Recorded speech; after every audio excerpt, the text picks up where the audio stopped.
welcome to our second PALS call. PALS call. It is our Player Alignment Liaison call. And what does a Player Alignment Liaison stand for? That's somebody, a former athlete, a coach, a mentor, somebody in the mental health space, or somebody who is just a fan of sports and wants to mentor and wants to help.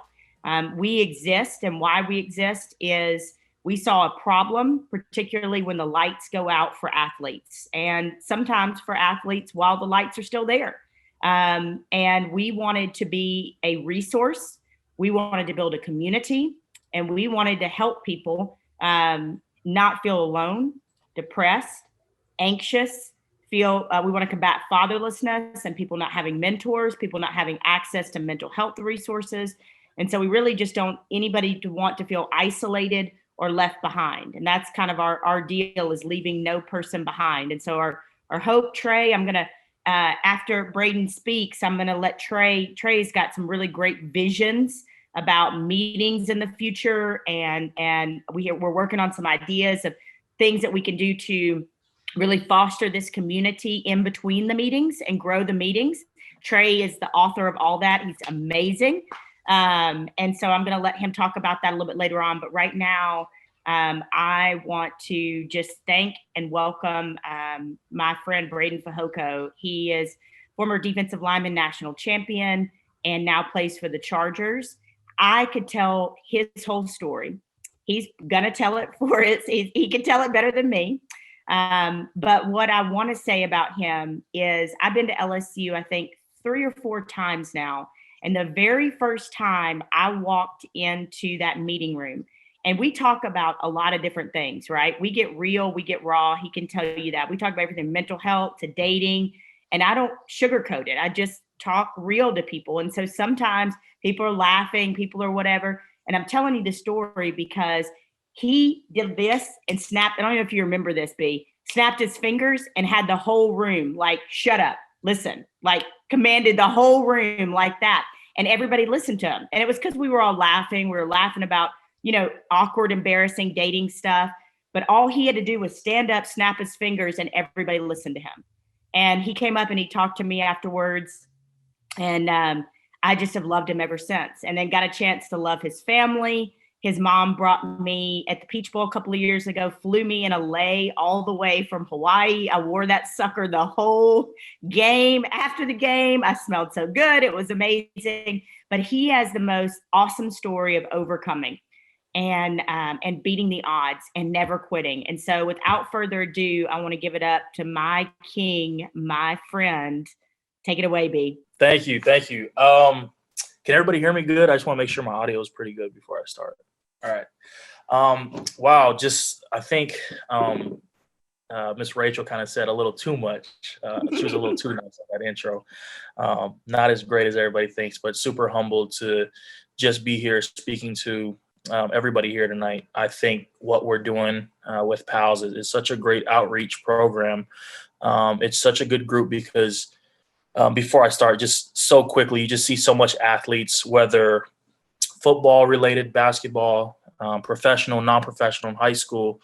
I think athletes just kind of go through a lot of mental and not just physical challenges, but a lot of mental health challenges. And you see, I mean, we shared in our group last week about the ex-player and the murders and all that stuff. It's just so sad, so sad to see everything. But where do I start? So born and raised in Honolulu, Hawaii. I was raised in a great household with loving parents. We a great Christian family, went to church every Sunday. 3 older brothers. I am the youngest of 4. And so all my brothers, including my father, were all football players, were all athletes. And just growing up, basically, I was introduced to sports at an early age. There was a big shoes to fill. All my older brothers played Division I football.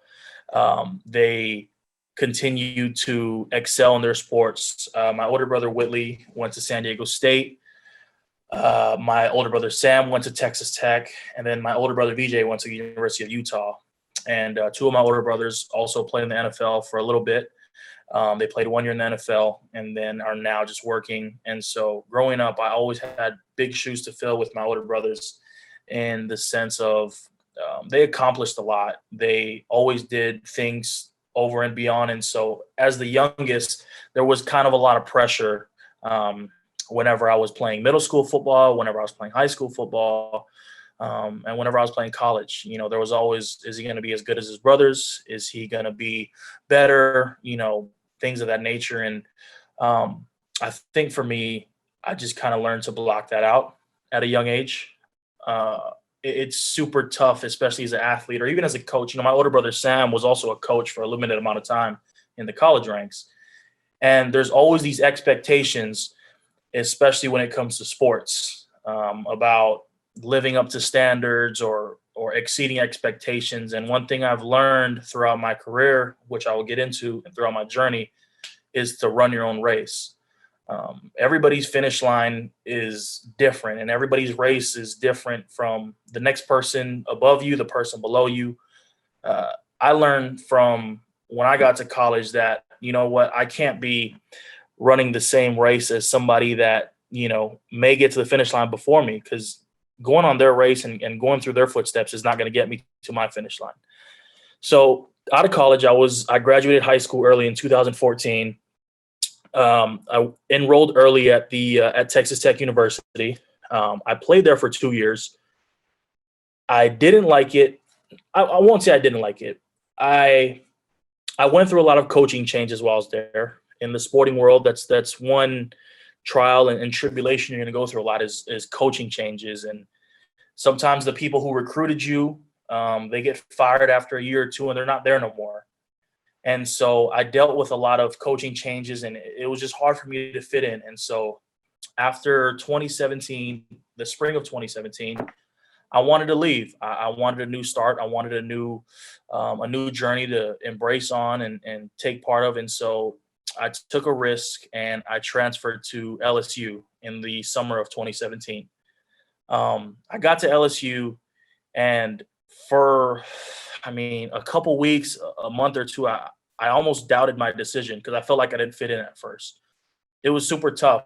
I got to LSU and I was like, wow, these are elite athletes here. And don't get me wrong, I never doubt my level of play or my hard work, but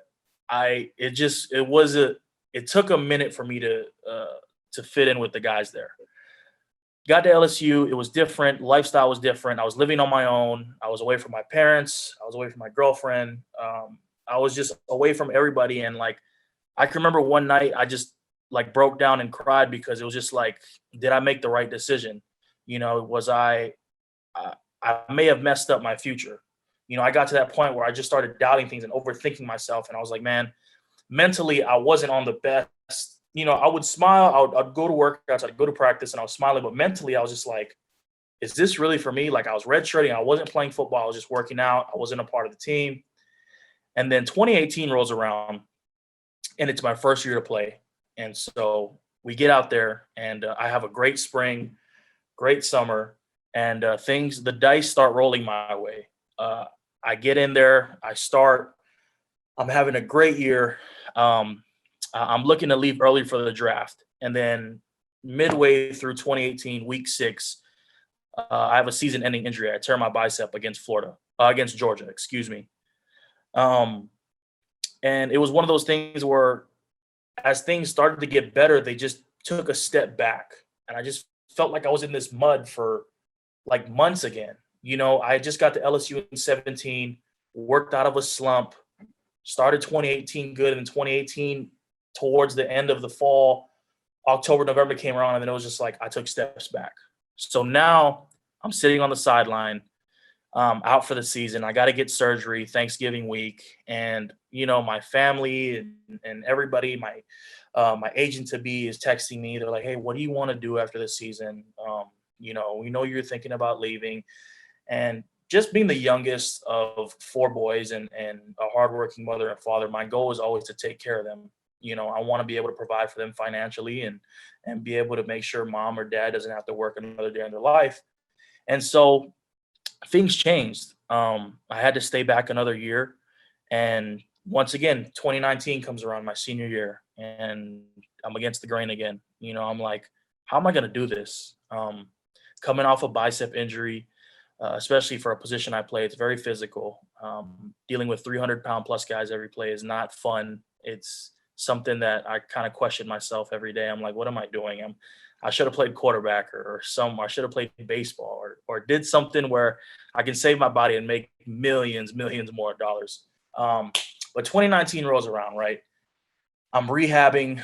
I'm confident about it. I'm trying my best to just keep fighting, the fight, because I know I was raised to never quit. And I was just the type of guy that you give me a challenge, I'm going to overcome it.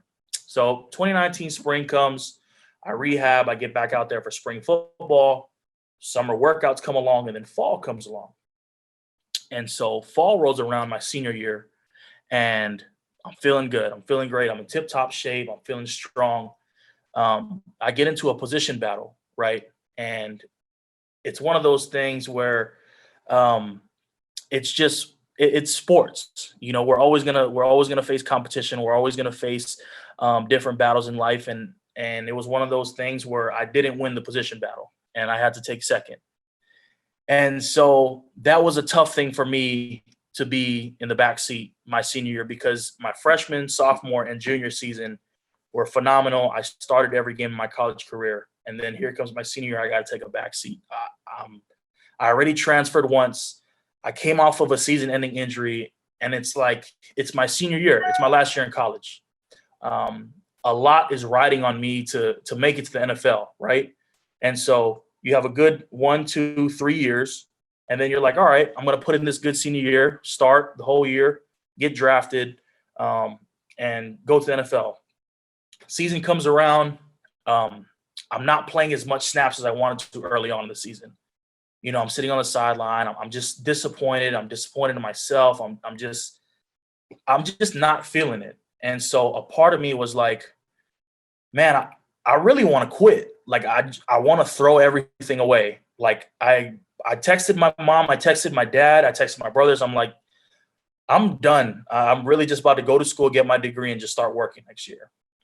We sat down as a family, and I just broke down. I was like, it's tough. I can't take a back seat. I'm not built for this. I'm not, my parents, and my family and my brothers and my girlfriend, they just continue to just push me and give me words of encouragement. And it's so easy now to look at it and be like, oh, keep fighting through it. But as an athlete, and even not just in sports, but in life, we've all been in situations where it's like, man, why do I keep taking steps? I feel like I'm in this mud and I just can't get out, and that's what I felt. I was just like, geez, I'm so ready to just throw it all away. And then boom, the guy in front of me gets hurt, and I'm bursted up into the starting role week 4 in the season. And we go on. I have a great senior year. We end up winning a national championship that year, one of the best teams in college football history. We accomplished things as a team that we wouldn't have done, and I wouldn't have done. I mean, my name is etched in history forever, my family's name. And none of that would have been possible if I quit, if I just said, you know what, I'm done. And so it doesn't end there. It gets better. It gets worse, but it gets better. So it's funny I say that. So season ends. I finish on a high note, and I'm getting ready for the draft. I'm preparing. I'm doing draft training. I'm with my agent, training out in Dallas, Texas. And I get a call, and I'm getting ready for an invite to go to the NFL Combine. And I get a call from my agent, and he goes, hey, you didn't get an invite. They chose another player over you. They just felt like he was better than you. They just felt like they wanted to scout him more. And so once again, it was like, geez, I can't catch a break. I transfer, I get hurt, I take a back seat, and then now I get gypped of an invite to one of the biggest interviews of my life. So I said, all right, cool. I'm going to work my butt off. I'm going to do what I can. And, I'm just going to keep going. I'm just going to whatever happens. So I'm thinking about pro day, right? Because in college football, there's the NFL Combine, and there's the school's own pro days, and then there's the NFL draft. And so, excuse me, somebody's knocking on my door real quick. While he's answering that, I just wanted to, we're all nodding and it's the truth. How many times in life have you worked so hard for something and you worked so hard and you gave your guts and you only to come in second or only to take a back seat? So B, we're all nodding with you because we feel that big time. Keep going. All right, so I'm getting ready for pro day. I'm like, you know what? I didn't get an invite to the NFL Combine. It's cool. I'm going to get in front of scouts again for a big interview. April 3rd, I'm preparing. It's January, February. And then, as we all know, 2020, COVID-19 hits. I mean, that's probably one of the worst things that could happen. The whole world shut down. Not just sports, but everybody took hits. The economy took a hit. Jobs took hits. People lost jobs. It was a struggle. And so LSU gives me a call, and they're like, hey, we canceled pro day. No, they said, hey, we postponed pro day to a later date. So I'm like, all right, cool. It's not April 3rd, but it'll come later on the line. So I'm just training. Next thing you know, the gyms everywhere is like, hey, we're shutting down. Everybody's going into self-quarantine. So I come back to Baton Rouge, where I'm living at the time, and I'm just waiting. I'm training up at LSU. Then LSU texts me, officials text me at LSU. They said, hey, you know what? There's going to be no pro day. We're very sorry, but it is what it is. And so I'm sitting in my Baton Rouge apartment. I'm just like just super bummed out because it's the biggest interview of my life. You know, my future's on the line. And I just start breaking down again because I'm like, I don't know what to do. At this point, I'm not on scholarship no more. I am not getting money from my agency. I am trying to make ends meet from January up until May, up until I get picked up with the NFL team. I am over here just like, where is money going to come from? How am I going to pay my rent? How am I going to help support? And mind you, my girlfriend and I, we live together. And so I'm like, yo, she's working 9 to 5 every day. I'm trying to help support. And so I start delivering Uber Eats. I start hustling, I start driving Uber.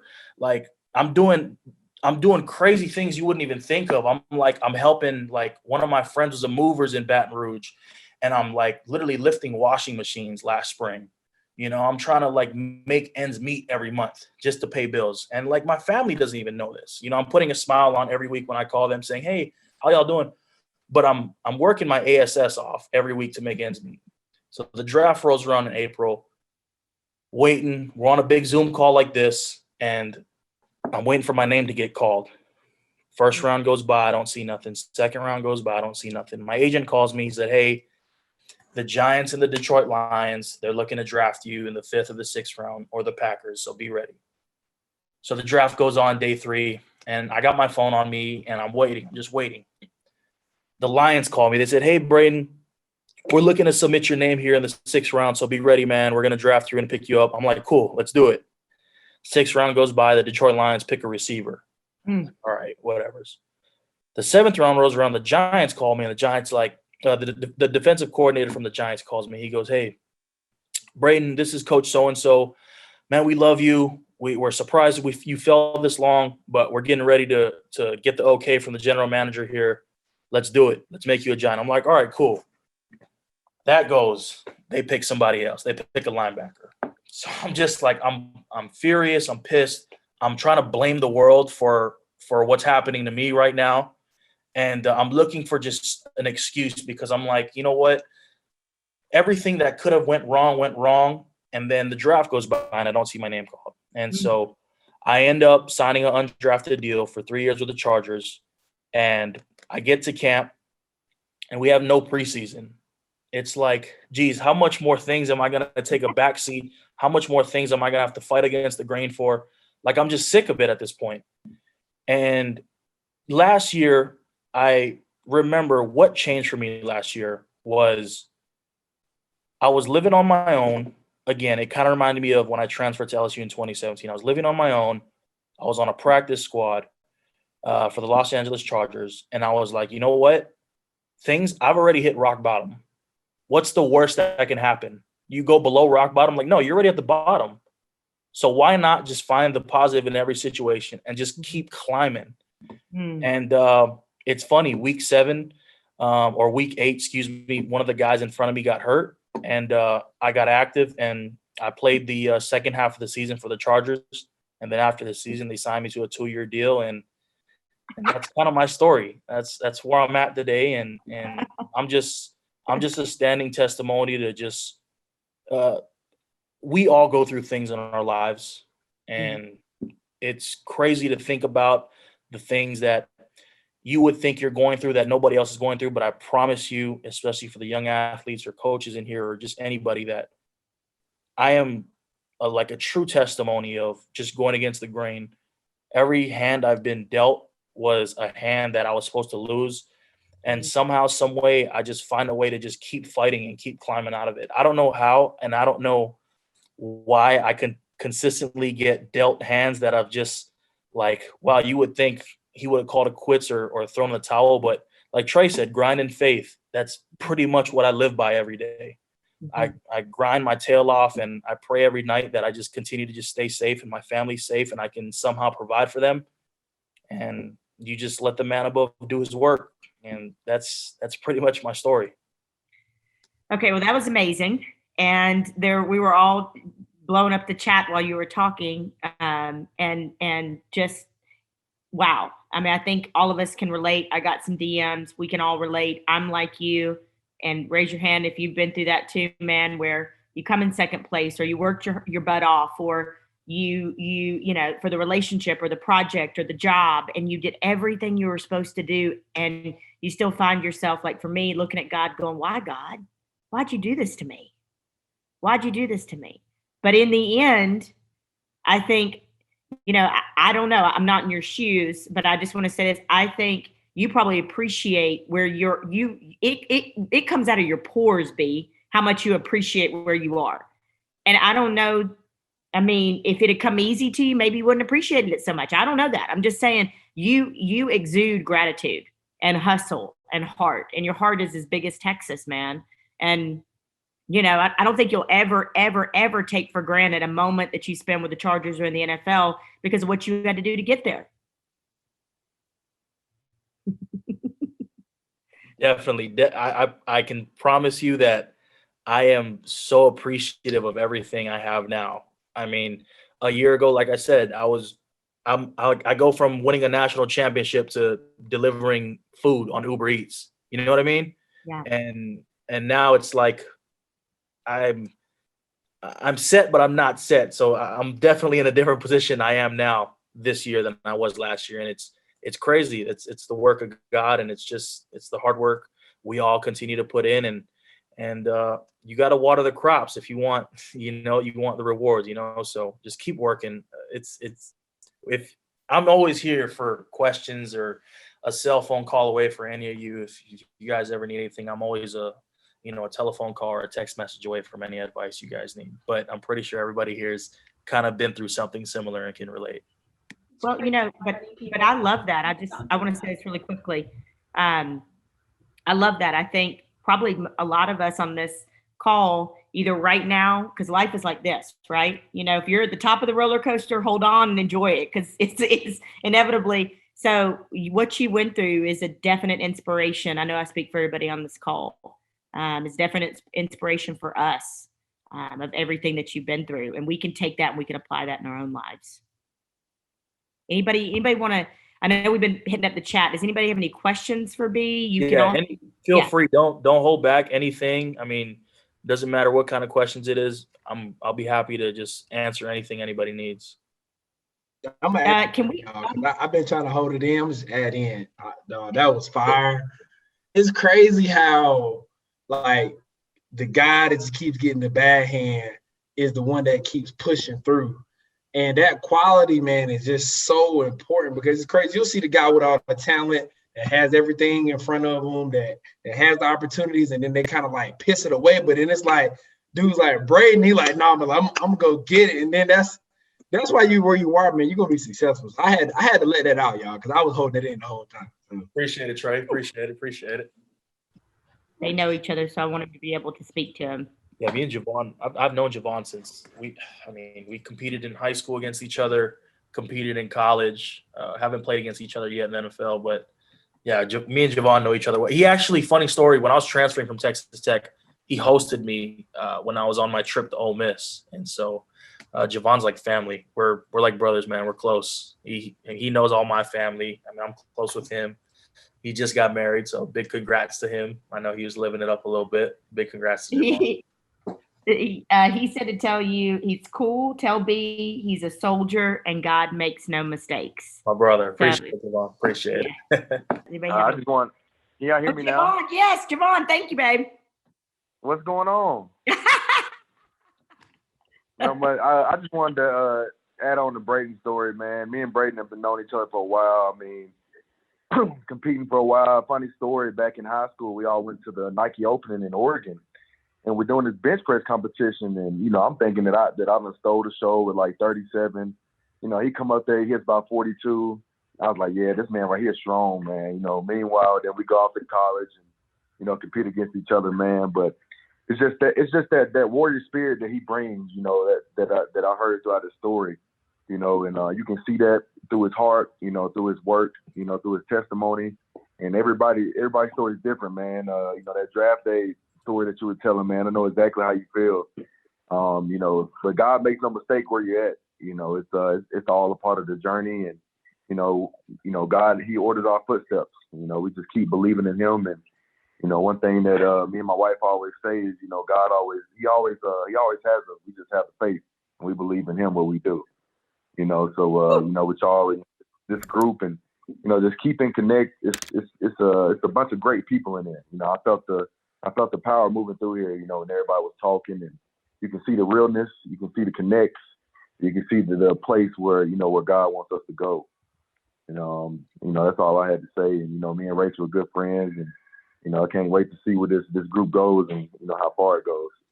Anybody else? I want to hand it over to Jeremy. Anybody else want to say anything to B before we move on? I have one thing I wanted to say. I went through something similar, not as far as the athletics, with Rachel. Rachel kind of was the Chargers for me, because I kind of lost everything almost when I graduated in the spring. I was going to work for the Gophers football team and athletics, do video, was like going to do everything that I wanted to do, kind of felt like I found my niche, and it just kind of felt like it was falling apart. And I kind of lost it, and kind of was like in that point where I was like, I don't know what I want to do. Don't know where I'm going, what's going on. And kind of was like, maybe this isn't what I'm supposed to be doing. And then started working for Rachel, and it kind of started to come back into place and fell back in. And now the nonprofit side is coming more in, and it's been better. And definitely when you were talking, very much parallels. Appreciate that. That means a lot, Emma. That means a lot. Thank you so much. That's awesome. Thank y'all for being so amazing.